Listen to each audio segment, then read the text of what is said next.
नमस्कार स्टूडेंट्स, मैं सतपाल सिंह स्वागत करता हूं आपका।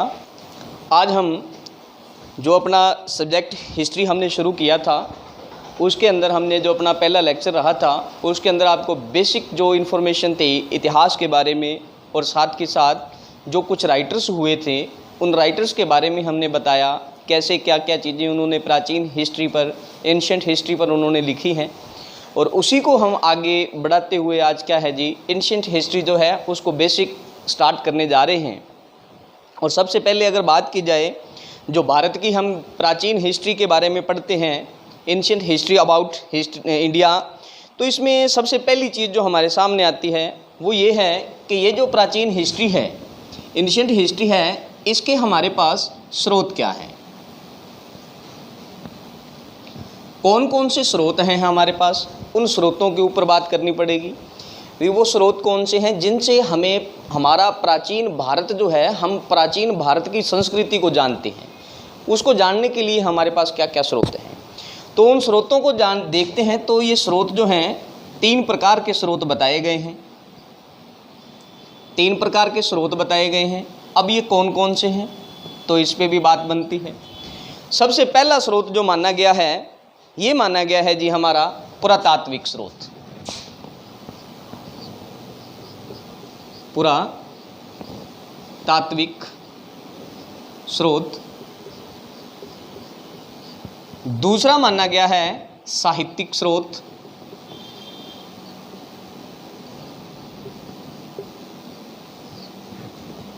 और तीसरा स्रोत जो माना गया है वो माना गया है विदेशी जो यात्री रहे हैं, विदेशी यात्रियों का वृत्तांत। ठीक है, विदेशी यात्रियों का वृत्तांत। अब इनको हम समझेंगे हर एक सोर्स को। पहला स्रोत जो हमारा पुरातात्विक स्रोत है, इस स्रोत को बोला जाता है आर्कियोलॉजिकल सोर्स।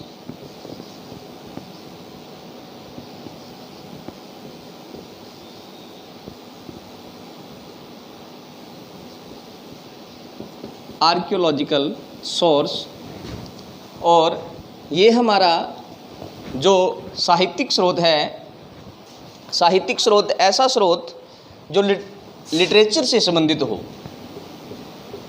जो लिटरेचर से संबंधित हो, literary source.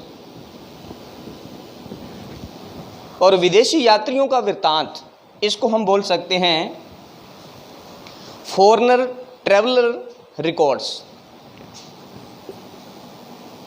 Foreigner travellers record. ठीक है, तो ये 3 सोर्स हुए हमारे पास। पहली ही चीज, एंशिएंट हिस्ट्री को जानने के लिए हमारे पास सोर्स कितने हैं, तो 3 सोर्स हैं। पुरातात्विक स्रोत, आर्कियोलॉजिकल सोर्स, साहित्यिक स्रोत, लिटरेरी सोर्स, विदेशी यात्रियों का वृत्तांत जिसको बोलते हैं फॉरेनर ट्रैवलर रिकॉर्ड। अब इन तीनों चीज़ों में सबसे ज़्यादा अगर आपसे पूछा जाए फेमस कौन सा है, सबसे ज़्यादा इम्पोर्टेंट जिसको माना जाता है, वो है हमारा पुरातात्विक स्रोत, सबसे ज़्यादा। अब हम इन तीनों को विस्तार से जानेंगे, होता क्या क्या है इनके अंदर। तो सबसे पहले आर्कियोलॉजिकल जो सोर्स हैं, इनके बारे में हम पढ़ते हैं। आर्कियोलॉजिकल सोर्स, पुरातात्विक स्रोत।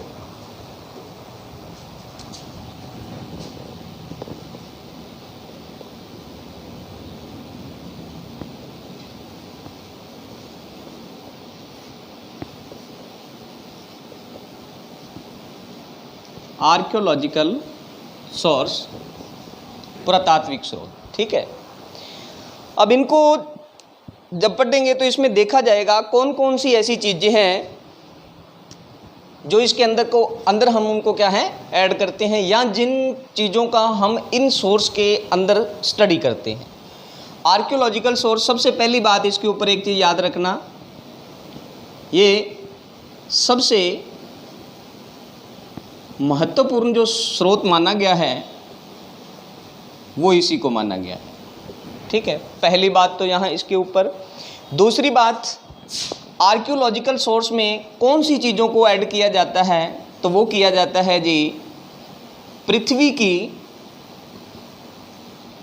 खुदाई से प्राप्त जितनी भी वस्तुएं होती हैं, पृथ्वी की खुदाई से प्राप्त जितनी भी वस्तुएं हैं उनको हम क्या हैं इस पुरातात्विक सोर्स के अंदर या आर्कियोलॉजिकल सोर्स के अंदर हम क्या है उनको ऐड करते हैं। अब देखा जाए, जब इन आर्कियोलॉजिकल सोर्स के अंदर जो चीज़ें मिलती हैं उन चीज़ों की जब खुदाई की जब अध्ययन किया जाता है, जब इन सोर्स का अध्ययन किया जाता है तो उस अध्ययन करने वाले व्यक्ति को क्या बोला जाता है। जब आर्कियोलॉजिकल सोर्स की जब स्टडी की जाती है, जब इनका अध्ययन किया जाता है तो उसको बोला जाता है पुरातत्वविद, पुरातत्वविद,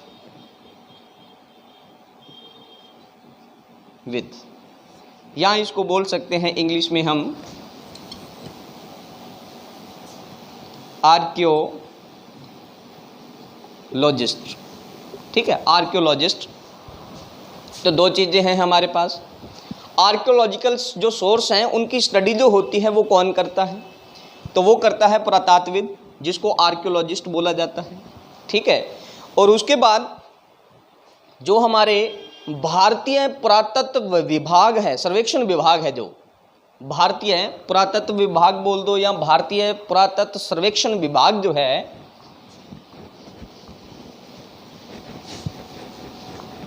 archaeological survey of India,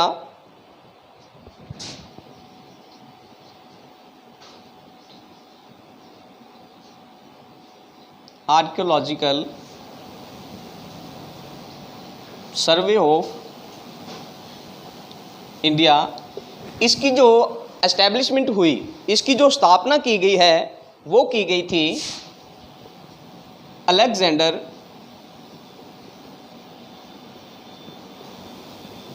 Cunningham के द्वारा।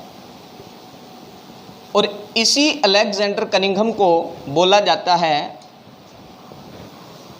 Father of archaeological department. इन्हीं को ही भारतीय पुरातत्व विभाग का जनक बोला गया है। और भारतीय पुरातत्व विभाग की जो एस्टैब्लिशमेंट हुई थी 1861 में बोला गया है इसको। ठीक है, तो ये सारा इसके अंदर बताया जाता है। उसके बाद इसी आर्कियोलॉजिकल सर्वे ऑफ इंडिया की दोबारा से री एस्टैब्लिशमेंट हुई, इसकी पुनर्विस्थापन बोल सकते हो या आप बोल सकते हो दोबारा से इसकी एस्टैब्लिशमेंट, इसमें कुछ सुधार किया गया। दोबारा से जब किया गया है री एस्टैब्लिशमेंट,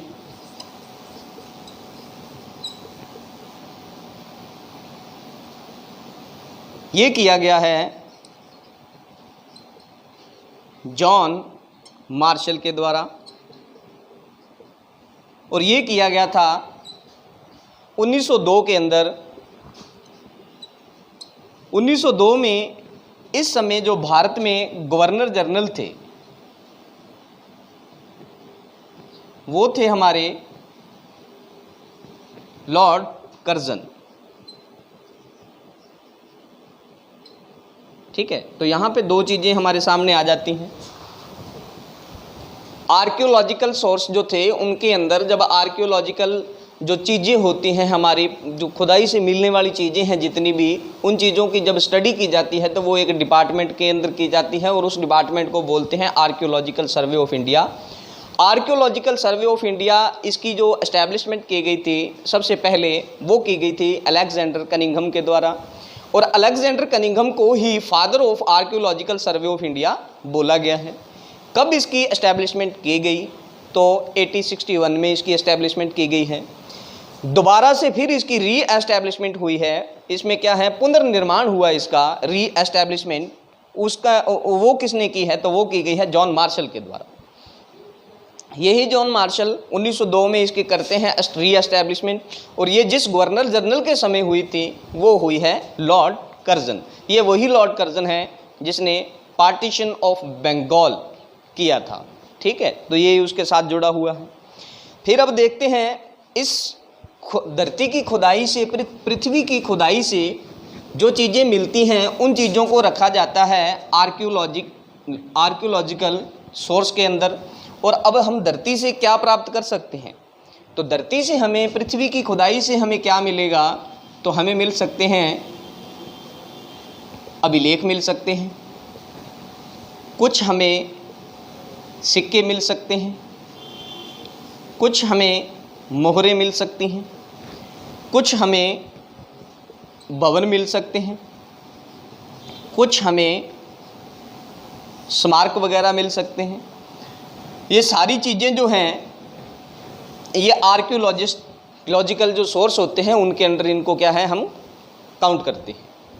सबसे पहले हम अभिलेखों के बारे में जानेंगे, फिर सिक्कों के बारे में जानेंगे और आगे आगे जैसे चीज़ें आएंगी वो सारी हम क्या है इनको डिटेल से पढ़ते जाएंगे। अभिलेख, आर्कियोलॉजिकल जो सोर्स हैं हमारे, आर्कियोलॉजिकल सोर्स, इन सोर्स के अंदर जो सबसे पहली चीज़ हम काउंट करते हैं वो है हमारा अभिलेख।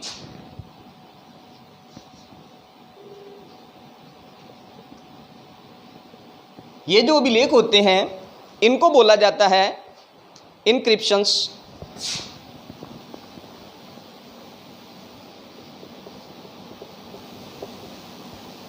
ठीक है।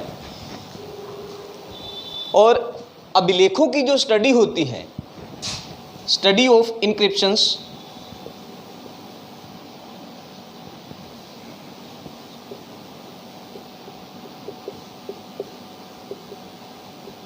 स्टडी ऑफ इनक्रिप्शंस, इसको क्या बोलते हैं, तो इसको बोलते हैं हम इपिग्राफी। ये हमारा इपिग्राफी कहलाता है।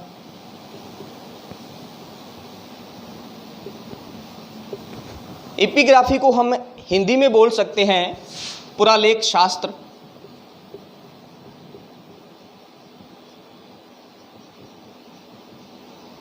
पुरालेख शास्त्र, अभिलेख, अभिलेखों को बोला जाता है इंग्लिश में इनक्रिप्शंस।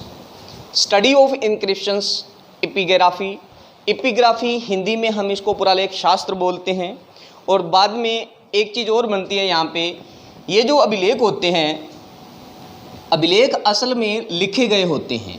अब ये जब लिखे जाएंगे तो किसी ईंट पे लिखे जा सकते हैं, इसको किसी भवन की दीवार पे लिखे जा सकते हैं, किसी स्मारक की दीवार पे लिखे जा सकते हैं, किसी मोहर के ऊपर क्या है इसको लिखा जा सकता है। अब जब कोई चीज़ लिखी जाएगी तो उसमें कोई ना कोई लिपि का यूज़ किया जाएगा।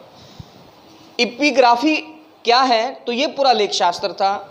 अब हम बात करें भी ये जो अभिलेख हैं, अभिलेखों की जो लिपि होती है, भी कोई अभिलेख है, कोई हमें मोहर मिली है, कोई हमें भवन मिला या स्मारक मिला या ईंट मिली, उसके ऊपर कुछ लिखा गया है, उसको हम अभिलेख बोल दिया। अब वो जो अभिलेख लिखा गया है किस लिपि में लिखा गया है, तो उस लिपि का जब स्टडी किया जाएगा, जब हम उस लिपि का अध्ययन करेंगे, तो लिपि का जो अध्ययन होता है, अभिलेखों की जो लिपि होती है उसका जब अध्ययन किया जाता है तो ये एक अलग ब्रांच बन जाती है और इसको बोलते हैं पैलियोग्राफी। इसको हम पैलियोग्राफी बोलते हैं। तो चीज़ों को बड़ी आराम से समझना है आपने। होता क्या है, इपिग्राफी क्या होता है और पैलियोग्राफी क्या होता है, तो इन दोनों में बड़ा फ़र्क है। ये तो सिर्फ अभिलेखों की स्टडी है। अभिलेखों के अंदर लिपि का जो अध्ययन किया जाता है उसको हम पैलियोग्राफी बोल देते हैं। ठीक है, तो दोनों चीज़ें आपको उम्मीद करता हूँ समझ में आई होंगी। उसके बाद अभिलेख जो हैं, इसके बारे में मैंने आपको बताया, ये कहाँ मिलेंगे हमें, ईंटों पे मिलेंगे, भवनों पे मिलेंगे, स्मारक पे मिल सकते हैं, या हमें क्या है मोहरों पे मिल सकते हैं, या हमें कोई गुफाएं हैं, गुफाओं की दीवारों पे मिल सकते हैं, या हमें ये क्या है किसी पत्थरों पे मिल सकते हैं, जिनको पत्थर को हम शिला बोलते हैं, शिलाओं पे मिल सकते हैं हमें, जहाँ पे पॉसिबिलिटी है इनकी। और ये हमें क्या है, कुछ तांबे के जो ताम्र पत्र होते हैं, ताम्र पत्रों पे क्या है इनका हमें वजूद मिल सकता है। ठीक है, तो ये सारी चीज़ें वो हैं जहाँ पर क्या है कोई चीज़ लिखी जा सकती है। ठीक है, उसके बाद अगर बात की जाए तो भारत में अगर देखा जाए, भारत में सबसे प्राचीन अभिलेख कौन से मिले हैं, तो यहाँ से अगर बात करें, भारत के अंदर सबसे प्राचीन अभिलेख जो पाए गए हैं वो पाए गए हैं इंडस वैली सिविलाइजेशन के। जब खुदाई हुई तो उस समय पाए गए भारत के सबसे प्राचीन अभिलेख। भारत में पाए गए सबसे प्राचीन इंक्रिप्शंस, तो ये कौन से माने गए हैं, तो ये माने गए हैं जी हमारे इंडस वैली सिविलाइजेशन की।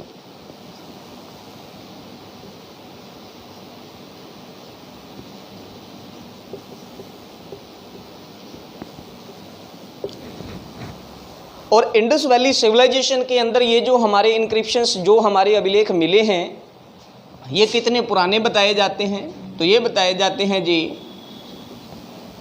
2500 BC के आसपास की। और इनकी एक खास बात ये है कि ये अभिलेख जो 2500 BC के आसपास इंडस वैली सिविलाइजेशन में पाए गए हैं, ये आज तक क्या हैं जी, पढ़े नहीं गए हैं। इनको आज तक हम इनकी लिपि को नहीं पढ़ सके भी, इनमें लिखा क्या गया है। आज भी ये सिंधु सभ्यता की कुछ बातें ऐसी हैं जो हम नहीं जानते। हमें क्या है उसके बारे में, सिंधु सभ्यता के बारे में जो जानकारी मिल रही है वो हमें क्या मिलती है, बिल्कुल आधी मिलती है। ठीक है, इसीलिए हम इस इंडस वैली सिविलाइजेशन को क्या है, जो हम बोलते हैं आद ऐतिहासिक काल की सभ्यता जो है, हम इसका नाम ले लेते हैं भी ये आद ऐतिहासिक काल में एक सभ्यता मानी गई है। उसके बाद अगर देखा जाए भारत से बाहर सबसे प्राचीन अभिलेख कौन से मिले हैं, भारत से बाहर की बात की जा रही है।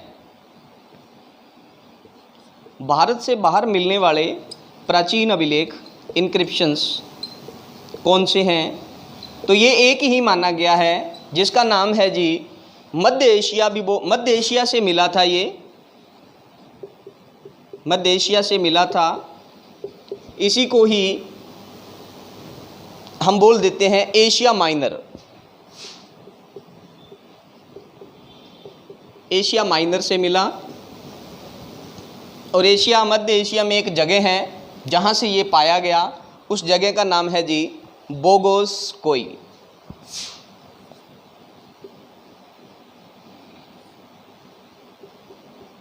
बोगोसकोई का अभिलेख। ठीक है, बोगोसकोई का जो इंक्रिप्शन हमें मिला है वो कहाँ से मिला है, तो वो मध्य एशिया में या एशिया माइनर वाला जो अभिलेख है उसको हम बोलते हैं कि ये सबसे प्राचीन है। भारत से मिलने वाला सबसे प्राचीन अभिलेख यही माना गया है। और इसका जो बताया जाता है ये कितना पुराना है, तो ये है 1400 BC का। और वैसे भारत में सबसे प्राचीन जो माना गया है उस इंडस वैली सिविलाइजेशन के दौरान जितने भी इंक्रिप्शंस पाए गए हैं वो हमें सबसे प्राचीन माने गए हैं भारतीय इतिहास में। लेकिन भारत से बाहर सबसे पुराना जो सबसे प्राचीन माना गया है वो माना गया है एशिया माइनर या मध्य एशिया या बोगोसकोई का जो इंक्रिप्शन है उसके। और उसकी उम्र जो बताई जाती है वो 1400 BC के आसपास जो है बताई गई है। अब बात ये है भी ये जो बोगोसकोई का अभिलेख है इसके ऊपर हमें क्या है जी, कुछ वैदिक पीरियड जो था, जो वैदिक सिविलाइजेशन थी, उस वैदिक सिविलाइजेशन में जो देवताओं के नामों का जिक्र मिलता है, उन देवताओं के कुछ नाम जो हैं वो बोगोसकोई के अभिलेख पे मिले हैं। और मध्य एशिया, ये यूनान की तरफ की बात की जा रही है, मतलब यूरोप वाली साइड में जो अभिलेख मिला है हमें ये इंक्रिप्शन मध्य एशिया, एशिया माइनर वाला, इसके ऊपर 1400 BC में जो अभिलेख पाया गया ये वाला हमारा बोगोसकोई वाला, इसके ऊपर कुछ हमें वैदिक पीरियड के कुछ देवताओं के नाम मिलते हैं। और वो वैदिक देवताओं के नाम कौन कौन से हैं, तो उसमें आता है सबसे पहले मित्र, वरुण, इंद्र,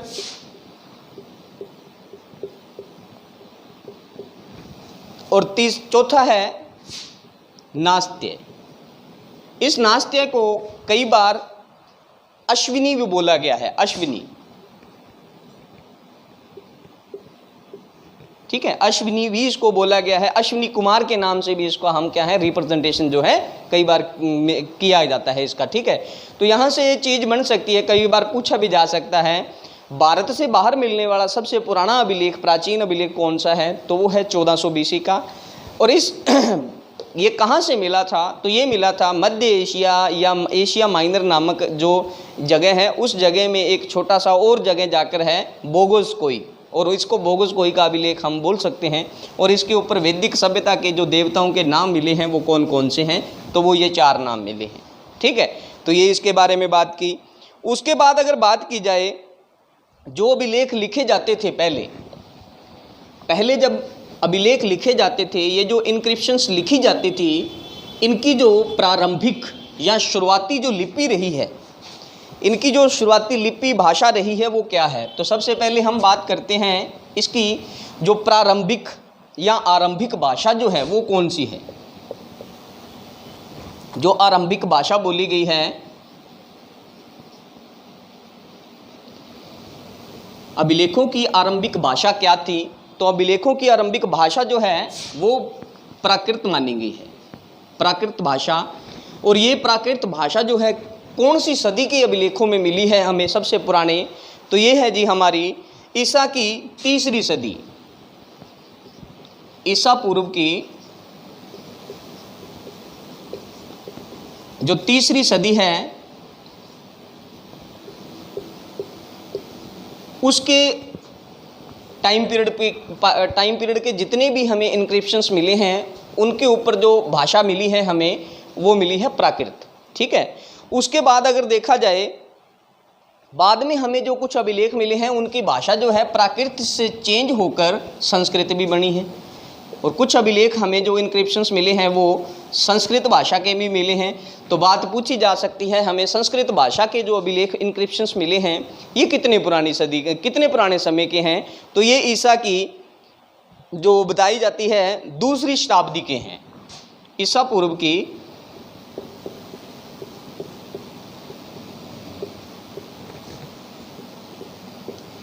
ईसा पूर्व की 2री सदी के जो हैं वो मिलते हैं। ठीक है, तो यहाँ से 2 चीज़ें क्लियर हैं, संस्कृत भाषा का वजूद हमें कहाँ से मिलने लगा है, तो वो मिलना लगा है ईसा पूर्व की 2री सदी में, और प्राकृत भाषा का हमें कहाँ से मिलने लगा है, तो वो ईसा की 3री सदी से मिलने लगा है। ठीक है, ये 2री में है वो 3री में है। उसके बाद भारत में देखा जाए तो सबसे पुराने अभिलेख जो पढ़े गए वो किसके माने जाते हैं, भारत में सबसे ज़्यादा जो पुराने अभिलेख माने गए हैं जो पढ़े गए, देखो सिंधु सभ्यता के सबसे पुराने थे लेकिन वो पढ़े नहीं गए, और सबसे पुराने जो अभिलेख पढ़े गए हैं वो कौन से हैं,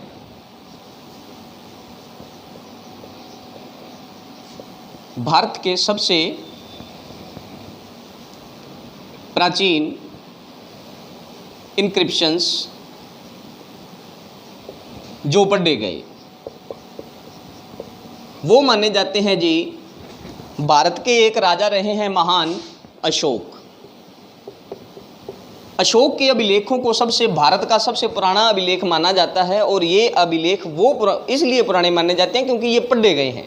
अगर नहीं पढ़े गए जो अभिलेख वो सिंधु सभ्यता के हैं, वो अशोक वाले अभिलेखों से भी पुराने हैं। ठीक है, तो यहाँ पे एक बात ये भी क्लियर हुई। और उसके बाद अगर देखा जाए जो अशोक वाले ये अभिलेख हैं ये हमें किस सदी के मिलते हैं, तो ये जो हमें मिलने लगे हैं ये ईसा की 3री सदी के हैं, ईसा की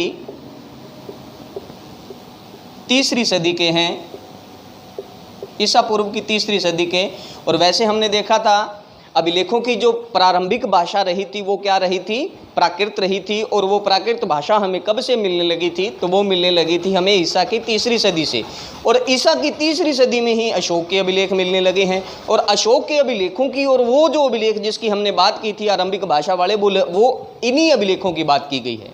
और वो यही अभिलेख हैं, अशोक वाले जितने भी इनक्रिप्शंस रहे हैं उनकी जो भाषा रही है वो बताते हैं प्राकृत रही है। ठीक है, उसके बाद आगे चलते हैं जी हम, संस्कृत भाषा का भी हमें अभिलेख मिलने लगे।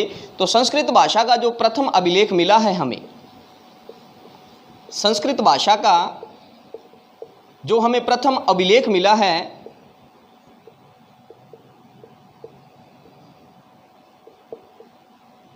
वो है जी हमारा रुद्रदामन का जूनागढ़ अभिलेख।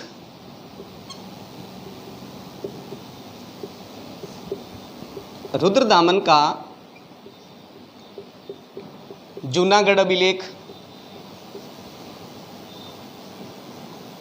इसी को ही कई बार गिरनार का अभिलेख भी बोल दिया जाता है। ठीक है, इसी को ही कई बार गिरनार का अभिलेख जो है वो भी बोल दिया जाता है। और ये जो है कितना पुराना है तो ये बताया जाता है 150 BC का। ये 150 BC में बताया जाता है, सॉरी ईस्वी में, AD में। ठीक है, ये 150 ईस्वी का बताया जाता है। ईसा की दूसरी सदी से ये हमें संस्कृत भाषा का वजूद जो है वो हमें यहाँ मिलने लगा, और ये 150 जो है दूसरी सदी में ही आता है। ठीक है, तो ये हमारा यहाँ पे भी कॉन्सेप्ट क्लियर हुआ। दो चीज़ें पढ़ी थी हमने। क्या पढ़ा था भी, अभिलेखों की जो प्रारंभिक भाषा रही है वो क्या रही है, संस्कृत रही है। और संस्कृत भाषा के जो अभिलेख हैं हमें कौन सी सदी के मिलने लगे थे, तो वो ईसा की तीसरी सदी में मिलने लगे। और वो ईसा की तीसरी सदी में जो अभिलेख मिले हैं वो अशोक के हैं। और भारत के सबसे पुराने अभिलेख जो पढ़े गए वो माने जाते हैं अशोक के ही। और अशोक के अभिलेख जो हैं किस सदी के हैं, तो वो ईसा की तीसरी सदी से। तो दोनों बातें आपस में क्या है, रिलेट हुई। और यहाँ से अगर बात की जाए अभिलेखों की, प्राकृत भाषा से दूसरी भाषा कौन बनी थी, तो वो थी हमारी संस्कृत भाषा। और संस्कृत भाषा का प्रथम अभिलेख हमें कहाँ से मिला है या कौन सा मिला है, तो वो मिला है जी जूनागढ़ अभिलेख, रुद्रदामन का जूनागढ़ अभिलेख। रुद्रदामन एक शक राजा था, शक वंश का राजा था, जिसने अपने राज्य में क्या है ये जूनागढ़ अभिलेख जो था इसको मुद्रित करवाया था, या बोल सकते हैं इसको लिखा गया था इनके द्वारा। ठीक है, और ये गिरिनार नामक एक जगह से मिला है। ठीक है, या आप बोल सकते हो ये गिरिनार और जूनागढ़ वाला सेम ही बात है। ठीक, और ये कहाँ से कितने समय पुराना है, तो ये 150 AD का है, मतलब ये दूसरी सदी का है। ईसा की दूसरी सदी में ये हमें मिला है। तो ये संस्कृत भाषा के बारे में था। उसके बाद आगे आगे चलते जाएंगे तो अभिलेखों का जो वजूद है वो हमें और भी मिलता जाएगा। इनका जो आप बोल सकते हैं विकास जो है वो आगे होता गया। इन्हीं प्राचीन अभिलेखों में, इनक्रिप्शंस में देखा जाए तो एक इंडो ग्रीक शासक आया था, इंडो ग्रीक रूलर आया था जिसका नाम था मिनांडर।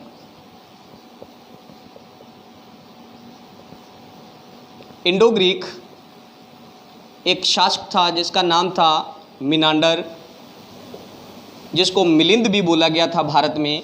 अब इस जो मिलिंद रहा है या मिनांडर रहा है, इसके जितने भी अभिलेख हैं, इसने जितने भी अपने अभिलेख जो जारी किए थे वो सारे के सारे प्राकृत भाषा में थे, प्राकृत भाषा में थे। और साथ ही साथ इसकी जो लिपि रही थी वो खरोष्टी रही थी। खरोष्टी लिपि में ये क्या है, जारी किए गए। ये मिनांडर के द्वारा, देखो पहले भाषा रही कौन सी, प्राकृत भाषा, फिर उसके बाद आई संस्कृत भाषा। संस्कृत भाषा के बाद भी क्या है, दोनों का समन्वय आपस में चलता रहा है। कभी हमें किसी समय पर प्राकृत भाषा मिल रही है, किसी समय पे हमें क्या है जी संस्कृत भाषा या प्राकृत भाषा के दोनों के मिल रहे हैं। ठीक है, तो ये हुआ। उसके बाद एक यूनानी राजदूत आया था, यूनानी राजदूत था जिसका नाम था हेलियोडोरस।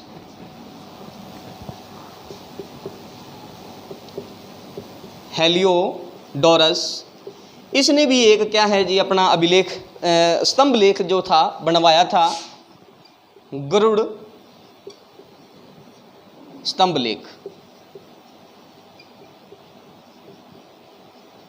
गरुड़ स्तंभ लेख ये इसने जो चलाया था अपना, ये कौन सी सदी का माना जाता है, तो ये माना जाता है जी दूसरी शताब्दी का,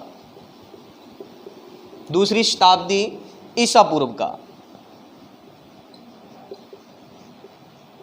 ठीक है, दूसरी शताब्दी ईसा पूर्व का ये हमें क्या है, ये जो हेलियोडोरस द्वारा गरुड़ स्तंभ वाला जो इंक्रिप्शंस था, स्तंभ लेख, वो क्या है, पिलर इंक्रिप्शंस था ये। ठीक है, पिलर स्तंभ मतलब एक पोल के ऊपर इसको क्या है लिखा गया था, पिलर इंक्रिप्शंस। ठीक है, तो ये हमें क्या हुआ, दूसरी शताब्दी ईसा पूर्व की दूसरी शताब्दी का ये हमें क्या है जी मिला है। और इसकी जो भाषा बताई गई है यूनान, ये जो गरुड़ स्तंभ की, वो बताई गई है जी संस्कृत। इसकी भाषा जो है वो हमें संस्कृत बताई गई है। और इसकी जो लिपि है जो वो लिपि है वो कौन सी है, तो वो है जी इसकी ब्राह्मी लिपि, इसकी ब्राह्मी बताई गई है। और इस गरुड़ स्तंभ से हमें जो ज़्यादा जानकारी मिलती है वो जानकारी किस चीज़ की मिलती है, तो वो ये मिलती है भी जो भागवत धर्म था, भागवत धर्म, भागवत धर्म के बारे में हमें क्या है जी, इस गरुड़ स्तंभ से ज़्यादा जानकारी जो है उसके बारे में मिलती है। ठीक है, तो ये हम जैसे जैसे आगे बढ़ रहे हैं वैसे वैसे और भी बहुत सारी चीज़ें हमारे सामने आ रही हैं। और इसके आगे बात की जाए तो भारत में देखो, अगर नियमित रूप से जो अभिलेखों के लिखने की शुरुआत हुई, नियमित रूप कंटिन्यूस पैटर्न में जो लिखे गए, नियमित रूप में जो अभिलेखों की लिखने की शुरुआत हुई वो हुई है नियमित रूप से जो अभिलेख लिखे गए हैं वो लिखे गए हैं जी अशोक के द्वारा। ठीक है, वो अशोक के द्वारा लिखे गए हैं। और अशोक के द्वारा ये जो अभिलेख लिखे गए थे, अशोक ने कहाँ से सीखा था अभिलेख लिखना, तो ये सीखा था इन्होंने ईरान से, या ईरान के आप बोल सकते हो जितने भी शासक रहे हैं, रूलर रहे हैं, उनसे क्या है अशोक ने ये ज्ञान जो था अभिलेख लिखने वाला ये प्राप्त किया था ईरान के शासकों से। अगर बात की जाए उसके आगे तो 3 अभिलेख ऐसे हैं, 4 सॉरी 3 नहीं 4। एक का नाम है मॉस्की, दूसरा है गुर्जरा, मॉस्की, गुर्जरा, निटोर और उदेगोलम।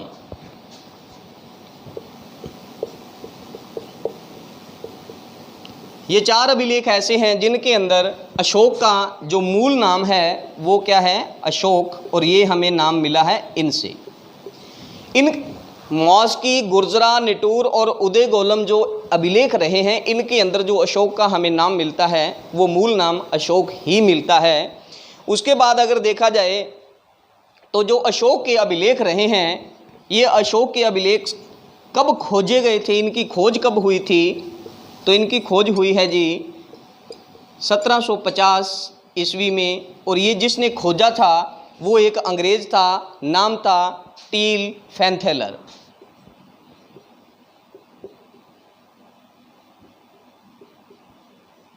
ठीक है, टील फैंथेलर। और सबसे पहले इनको पढ़ा गया, ये पढ़ा गया है 1837 ईस्वी में। देखो 1750 में तो ये खोज लिए गए थे, लेकिन पढ़ने में फिर भी इनको टाइम लग गया, लगभग 87 साल लग गए इनको पढ़ने में। 87 साल के बाद इनको पढ़ा गया, 1837 में इनको पढ़ा गया। और जिस आदमी ने पढ़ा था उसका नाम था जेम्स प्रीसे। ठीक है, तो ये अभिलेखों के बारे में जितनी भी बातें हो सकती थी मैंने सारी आपसे बातें की। क्या क्या बात की हमने, इस वाले जो चैप्टर रहा था अपना, इसमें हमने स्टार्टिंग की कहाँ से, अभिलेखों के बारे में हमने जाना, अभिलेख क्या होते हैं, इंक्रिप्शंस होते हैं, अभिलेखों की स्टडी को एपिग्राफी बोलते हैं, अभिलेखों की जो लिपि होती है उसकी जो स्टडी की जाती है उसको हम पैलियोग्राफी बोलते हैं। और अभिलेख हमें मिलते कहाँ से हैं, तो अभिलेख मिलते हैं हमें शिलाओं पर, ईंटों पर, स्मारकों पर, भवनों पर, सिक्कों पर, मोहरों पर, ये जितनी भी तमाम चीज़ें जो धरती की खुदाई से हमें मिलती हैं उनके ऊपर हम क्या हैं, ये इंक्रिप्शंस जो हैं पाते हैं। और भारत में सबसे पुराने जो इंक्रिप्शंस माने गए हैं वो किसके माने गए हैं, तो वो माने गए हैं जी इंडस वैली सिविलाइजेशन के। लेकिन आज तक ये क्या है जी, हम इनको पढ़ नहीं पाए। उसके बाद अगर देखा जाए तो भारत से बाहर जो इंक्रिप्शंस पाए गए हैं सबसे पुराने, वो कौन से माने जाते हैं, तो वो माने जाते हैं जी एशिया माइनर के या मध्य एशिया के, जो बोगस कोई नामक एक स्थान से मिले थे। 1400 BC पुराना ये अभिलेख है। इस अभिलेख पे हमें क्या मिला, इस अभिलेख पे हमें वैदिक सभ्यता के अंदर या वैदिक जो पीरियड रहा है, वैदिक सिविलाइजेशन जो रही, उसके अंदर जिन देवताओं के नाम हम भारत में पढ़ते हैं वही नाम वहाँ पे हमें क्या है जी, उस बोगस कोई अभिलेख पे जो है हमें मिले हैं। कौन कौन से नाम मिले थे, तो मित्र मिला था, वरुण मिला था, उसके बाद इंद्र मिला था, उसके बाद नाथस्य मिला था। नाथस्य को ही अश्विनी कुमार का नाम जो है वो दिया गया था। ये चीज़ हमने पढ़ी। फिर उसके बाद हमने पढ़ा अभिलेखों की आरंभिक भाषा क्या थी। अभिलेखों की आरंभिक भाषा जो है वो बताई जाती है जी प्राकृत रही है। और प्राकृत भाषा के जो अभी हमें अभिलेख मिलने लगे, प्राकृत भाषा के जो हमें अभिलेख मिलने लगे थे वो मिलने लगे थे 3री शताब्दी के, ईसा पूर्व की 3री शताब्दी में, सदी में। और उसके बाद अगर देखा जाए तो अभिलेखों की भाषा कौन सी बन गई, फिर संस्कृत बन गई। और संस्कृत भाषा के जो हमें अभिलेख मिलने लगे ये कौन सी सदी के मिलने लगे, तो ये ईसा पूर्व की, ईसा की 2री सदी में हमें मिलने लगे हैं। अभिलेखों की जो आप बोल सकते हैं भी भारत में सबसे पुराने जो अभिलेख माने जाते हैं वो किसके माने जाते हैं, तो वो माने जाते हैं जी जो पढ़े गए, वो माने जाते हैं अशोक के। अशोक के अभिलेखों को अगर देखा जाए तो ये कौन सी सदी के माने जाते हैं, तो ये माने जाते हैं जी ईसा की 3री सदी के, ठीक है। और उसके बाद संस्कृत भाषा का जो पहला अभिलेख है वो कौन सा माना गया है, तो वो माना गया है जी रुद्रदामन का। संस्कृत भाषा का जो वो गिरिनार वाला अभिलेख था, जूनागढ़ अभिलेख था। इस गिरिनार अभिलेख की बात करते हैं तो ये 150 ईस्वी का बताया जाता है टाइम पीरियड के अकॉर्डिंगली। और उसके बाद एक और शासक आया था, इंडो ग्रीक शासक, जिसका नाम था मिनांडर, जिसको भारत में मिलिंद का नाम से जाना गया है।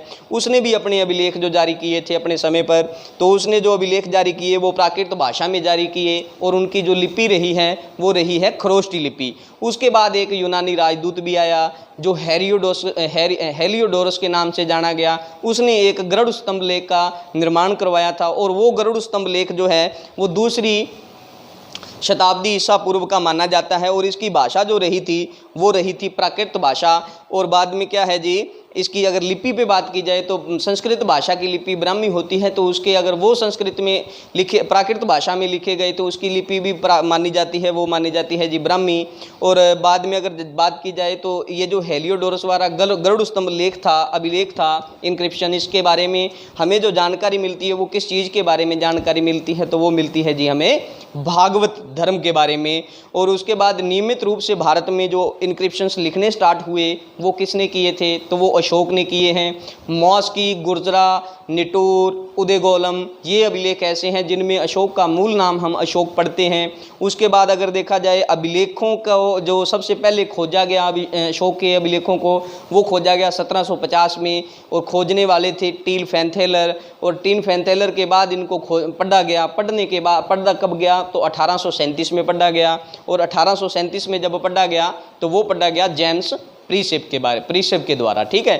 तो ये हमने आज जाना जो हमारा भारतीय इतिहास को जानने में जो स्रोत हैं उन स्रोतों के बारे में। स्रोतों में सबसे पहले हमने स्रोत पढ़ना शुरू किया है आर्कियोलॉजिकल सोर्स। आर्कियोलॉजिकल सोर्स के अंदर हमने सबसे पहला पॉइंट जो बिल्कुल डिटेल में हमने जाकर जिसकी गहराई से अध्ययन किया वो था हमारा अभिलेख, इंक्रिप्शंस के बारे में मैक्सिमम डिटेल जो बन सकती है वो सारी मैंने आपको बता दी है। इससे बाहर कोई चीज़ नहीं बचती है, ठीक है। बाकी जैसे जैसे और भी बहुत सारे इंक्रिप्शंस हैं वो जब हम क्या है किसी एक पर्टिकुलर वंश या पर्टिकुलर डायनेस्टी के बारे में पढ़ेंगे तो उस समय क्या है हम उसकी बात करते जाएंगे, ठीक है। तो ये बेसिक इन्फॉर्मेशन जो थी इंक्रिप्शंस के बारे में वो ये है।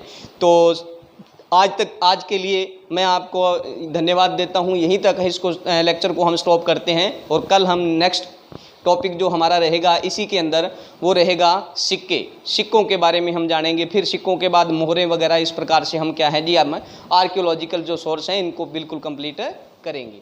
धन्यवाद।